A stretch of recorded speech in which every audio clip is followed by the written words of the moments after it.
My name's Eliza. Growing up, the difference between me and my twin sister Anna was like night and day. She was the golden girl, and well, I wasn't. Our dad, a stern university professor, had his life's work tied up in books and lectures, while our mom was the quintessential housewife, dedicated to her home and family, pushing us to follow in her footsteps. From as early as I can remember, being at home felt more like sitting through a never-ending critique session. My parents had a blueprint for the perfect family, and it didn't include a daughter who wore band t-shirts and liked to keep to herself. "Eliza, why can't you be more like your sister?" was my mom's favorite line, usually tossed my way when I showed up at breakfast with my headphones in, trying to block out the world. Anna, on the other hand, basked in the glow of approval. "I just don't get why it's so hard for you to put on a nice dress and smile more," she'd say, flipping her perfect hair over her shoulder. It was like she was from a different planet. One particularly grueling Saturday, as our family prepared for one of Dad's faculty parties, a total snooze fest but mandatory appearance for us, I decided to rebel in the smallest way I knew how. I put on my darkest eyeliner and a pair of boots that definitely did not meet the appropriate standard. "You're not going out like that, are you?" Mom caught me on the stairs, her eyes darting down to my boots as if they were covered in mud.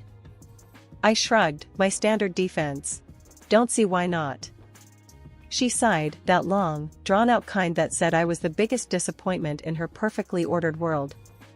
"Please, Eliza, just this once, can't you try to fit in?" "What for? So you can pretend we're the perfect family?" I shot back, tired of the same old song and dance. "It's not about pretending.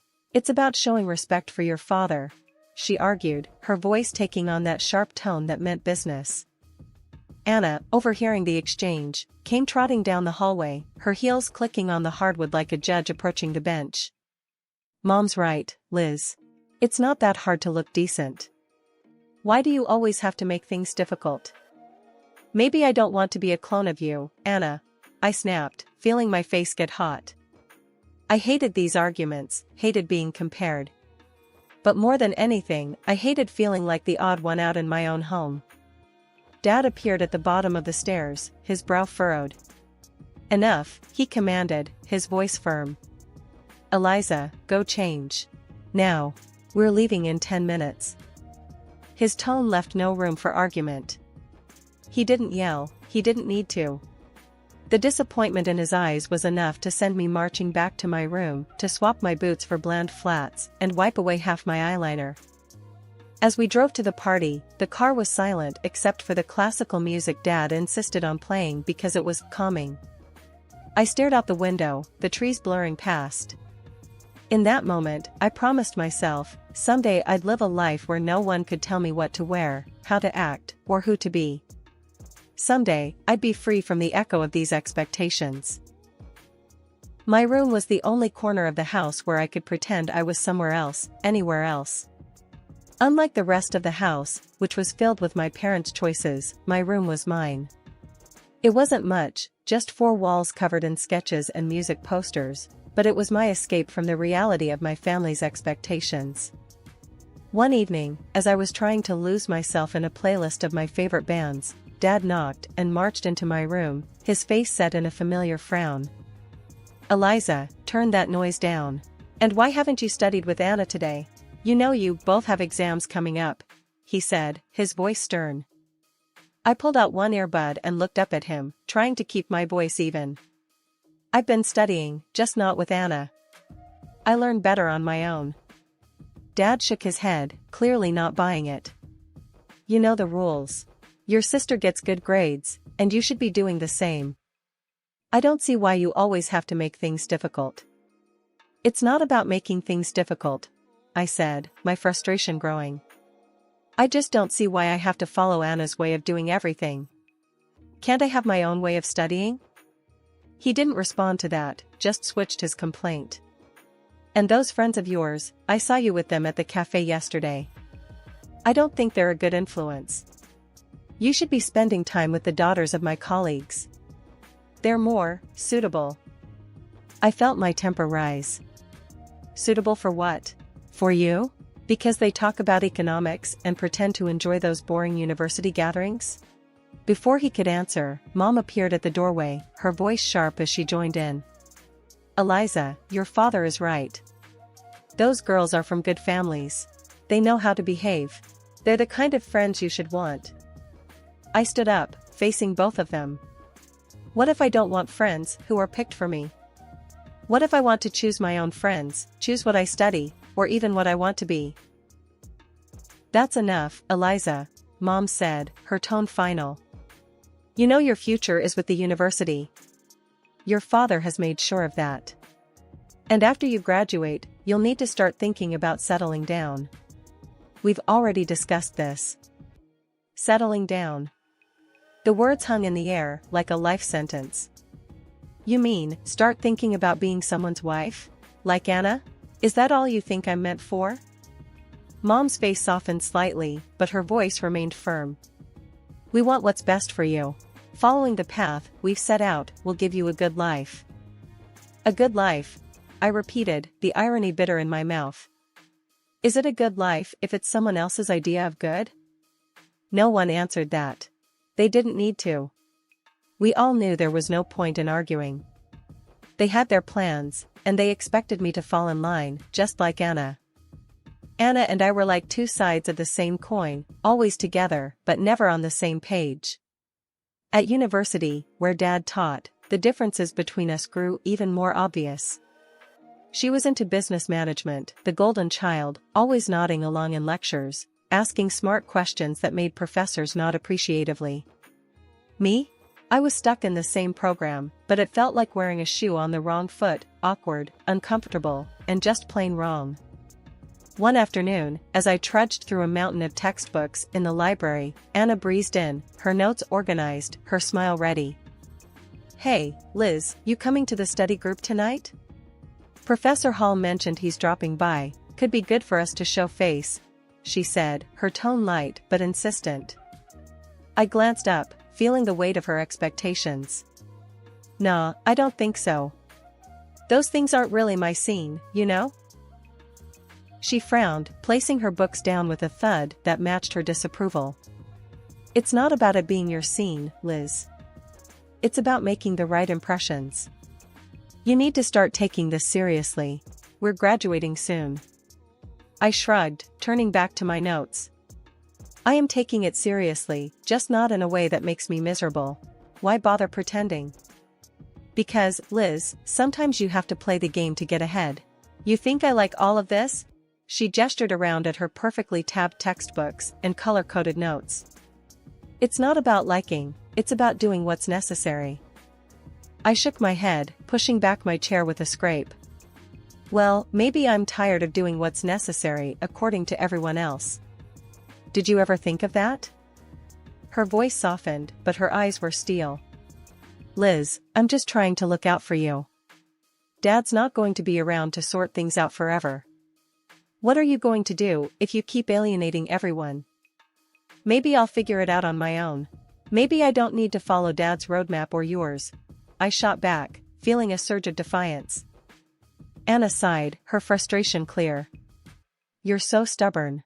Just try, okay? For me, if not for yourself. Show up tonight, talk to Professor Hall. It won't kill you. I looked at her, really looked at her, and saw not just my annoyingly perfect sister, but someone who actually cared, in her own way. Fine, I'll think about it, I conceded, not ready to promise more. Thank you, she said, her smile returning. It's not that bad, you know.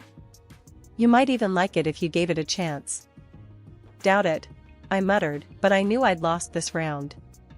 For Anna, I'd show up, sit through another boring discussion, and nod at the right times. It was just a few hours, I told myself. How bad could it be? As it turned out, not as bad as I thought. Professor Hall was surprisingly interesting when he wasn't lecturing from a podium. I even asked a question, which earned a shocked but pleased look from Anna. Later, as we walked back to our dorm, Anna nudged me. See, not so terrible, right? That fragile piece didn't last long, however.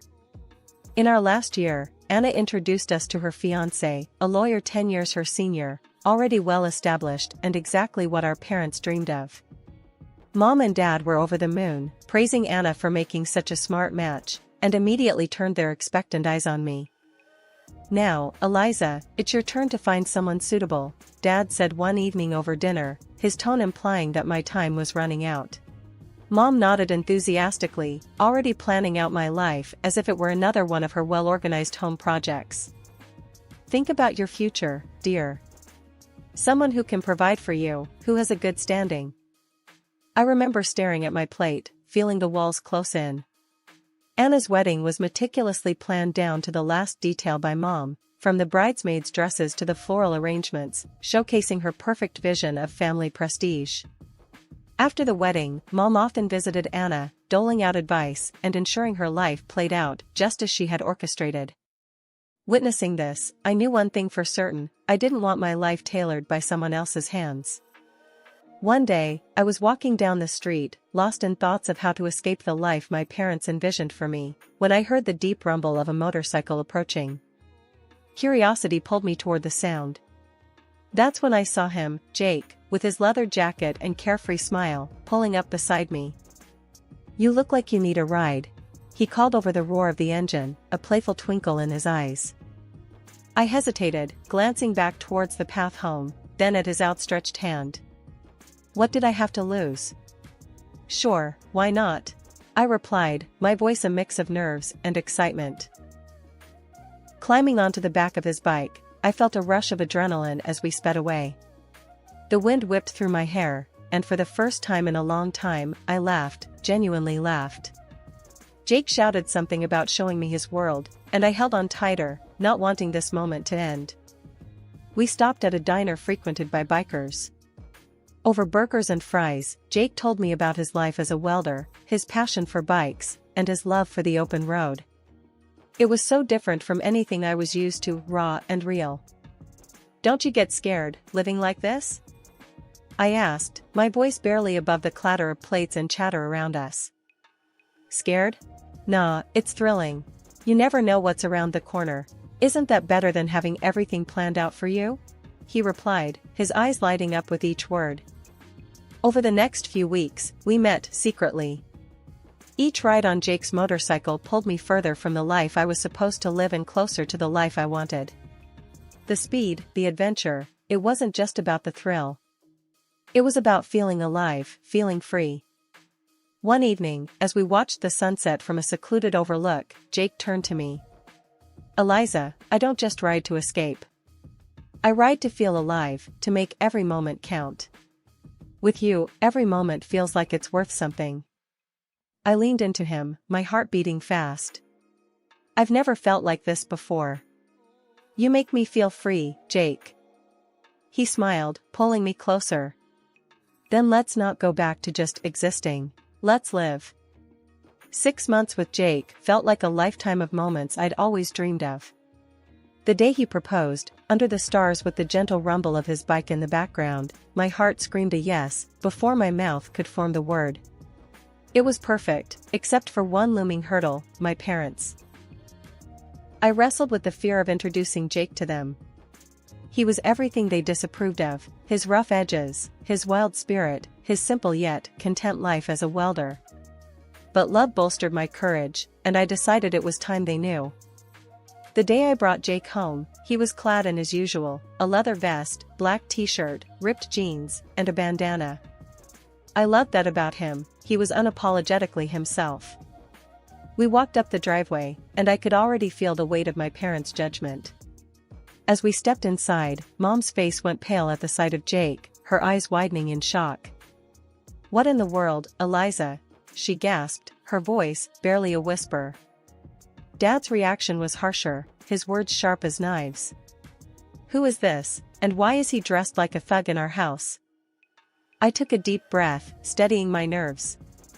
"Mom, Dad, this is Jake. He's the man I love. We're getting married." Their silence was deafening. Then, Dad turned to Jake, his tone laced with disdain. "Married? What do you do for a living, young man? What are your qualifications?" Jake, bless him, didn't waver. I'm a welder. I took some specialized courses after high school.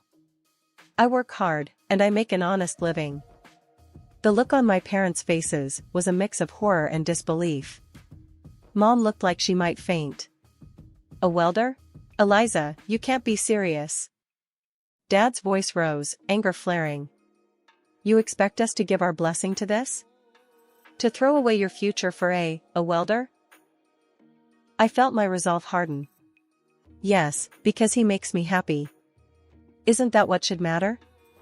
But the life you'll lead, Mom started, her voice tremulous. Will be the life I choose, I shot back, my own voice gaining strength. Dad shook his head, his decision clear. We cannot and will not support this. If you choose him, don't expect to be a part of this family. The finality in his tone broke my heart, but not my decision. Jake squeezed my hand, giving me the strength to face them. Then I choose Jake. I choose us. I choose my happiness. Mom's eyes filled with tears, and Dad's jaw clenched tight. If you walk out with him, don't bother coming back, Dad said, his voice cold. Walking away from my parents' house with Jake, my heart was a mess of emotions, pain, relief, excitement, and fear all mixed into one. The night air felt different, like each breath I took was a step further into a new life. We rode in silence for a while, the only sound the steady roar of the motorcycle beneath us. When we finally stopped at a small diner on the outskirts of town, Jake turned to me, his face serious. You sure about this, Eliza? I mean, really sure?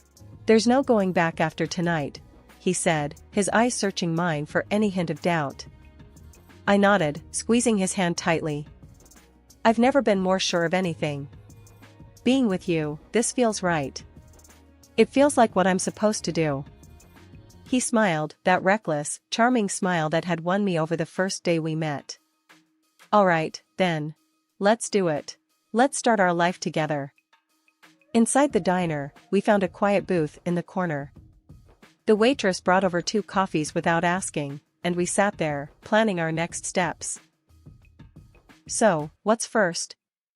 I asked, stirring cream into my coffee, watching it swirl and blend. We'll need to find a place to stay, at least for a while. Then, maybe look for jobs. I have some buddies who can help us get started, Jake replied, his tone practical, but optimistic. It's going to be tough, isn't it? I said, more a statement than a question. The reality of what we were doing was beginning to sink in. Jake reached across the table, his hand covering mine. It might be, but we'll handle it together. Tough is nothing new for either of us, right? I couldn't help but laugh, a short, sharp burst of genuine amusement. Right. Together. We spent hours in that diner, talking and planning. Every so often, Jake would throw out an idea that sounded so wild, so free, that it made my heart jump. And maybe one day, we'll save enough to take that road trip across the country, just you, me, and the open road. I'd like that, I said, allowing myself to dream bigger than I had ever dared. Riding back into the city, we began our search. The next weeks were a blur of activity. We found a small apartment on the edge of town, nothing fancy, but it was ours. Jake found work at a local garage, and I picked up shifts at a nearby diner. Life was hard, but it was ours. We made do with what we had, and every night when we came home to each other, it felt like we had everything. Months later, we decided it was time to make it official and got married in a small, intimate ceremony. I held on to a sliver of hope that my family would show up, that they would see how happy I was and let go of their prejudices. But the chairs reserved for them remained empty, and no congratulatory messages came. Despite the sting of their absence, the day was perfect because it was ours. Over time, I grew incredibly close to Jake's mom. She welcomed me with open arms, calling me her daughter, filling in the gaps left by my own family.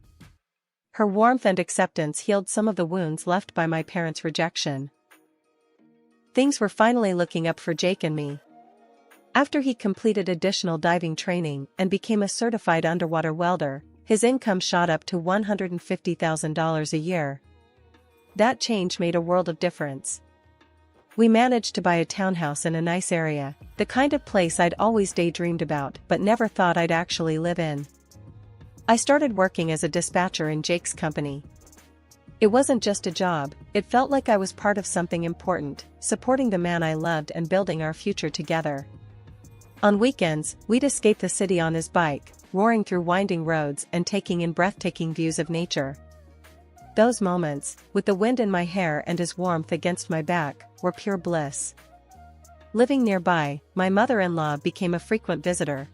One such afternoon, while Jake was tinkering in the garage and I was fixing us some coffee, she arrived looking a bit troubled. "There's been some ugly news," she said as she settled down at the kitchen table. "Something about a professor at the university involved in a harassment scandal." My heart skipped a beat. "Oh? Did they say who it was?" I tried to keep my voice steady, dreading the answer. She shook her head. "No, they didn't mention a name on the radio, but you know how these things go. It's probably all over the TV by now." Nodding, I flicked on the television, tuning into the news. Sure enough, there was a report on the scandal, and as I had feared, my father's face appeared on the screen. The anchor detailed accusations against him, and I felt a cold wave of disbelief wash over me. Turning off the TV, I sat down heavily, trying to process the news. Jake came in, wiping his hands on a rag, and saw my face. "What's wrong, babe?" he asked, his brow furrowed in concern. I swallowed hard, my voice barely a whisper. "It's my dad. He's been accused of harassing a student." Jake's expression hardened for a moment before he came over and took my hand. "I'm sorry, Eliza. That's tough news. How do you want to handle this?" I shook my head, not really sure of anything at the moment. "I don't know. I mean, what can I even do? It's not like we're close anymore." He squeezed my hand, understanding. "Whatever you need, I'm here for you. We don't have to figure it all out right now." I decided to wait and see how things unfolded before making any moves. Whatever decision I made, I knew I'd have Jake by my side, and that was the reassurance I needed to face whatever came next. Life had been peaceful until that unexpected afternoon at work, when a familiar car pulled into the parking lot. I hadn't seen my parents in a long while, and the sight of them stirred up a mix of emotions I thought I had put to rest. Both of them looked dramatically changed, the scandal had taken its toll. Mom had lost a lot of weight and looked years older, while Dad appeared broken, a shadow of the stern man he once was. My mother spotted me and rushed over, arms open as if nothing had happened, as if years of distance and disapproval could be bridged in an instant. But I couldn't embrace her, not now. Instead, I stepped back and took Jake's hand, looking for strength in his presence. "Eliza, it was so hard to find you," Mom said, her voice cracking with emotion. Dad, ever the gruff one, cut to the chase, his voice harsh and bitter. "I was accused unfairly, you know. I went to your sister's husband for help, but that bloodsucker wanted a fortune. Your sister sided with him, and now they've kicked us out. We need your help." I stared at them, disbelief and anger swirling inside me. "Help? After all these years, you show up and demand help? We have nowhere else to go." Mom's voice was desperate. "They've disowned us too. We thought, maybe we could stay with you." I almost laughed at the absurdity. "Stay with me? After you disowned me? You made it clear I wasn't your daughter anymore." Dad's face turned red, his old temper flaring up. "You owe us, Eliza, after all we've done for you." "That's where you're wrong," I interrupted, feeling Jake squeeze my hand in support. "I don't owe you anything. You threw me out because I chose my happiness over your demands. And now you want what? To just move in and pretend like we're a family?" The situation was spiraling, and I could see people watching, a crowd beginning to form. Mom started to cry, her sobs loud and attracting even more attention. "You're being ungrateful, after everything we've done for you," she accused through her tears. I took a deep breath, my decision clear. "No, Mom. I'm not ungrateful. I'm free. And happy." You made your choices, and now you have to live with them. As we walked away, I heard my dad yelling, but Jake leaned over and quietly told the security team, "Don't let them come here again." The following months flew by, filled with love and peace. We welcomed a son, a new beginning in our growing family. My parents never came back. That day in the parking lot was the last I saw of them, and while part of me grieved for what could have been, I knew I had made the right choice for me and for my family.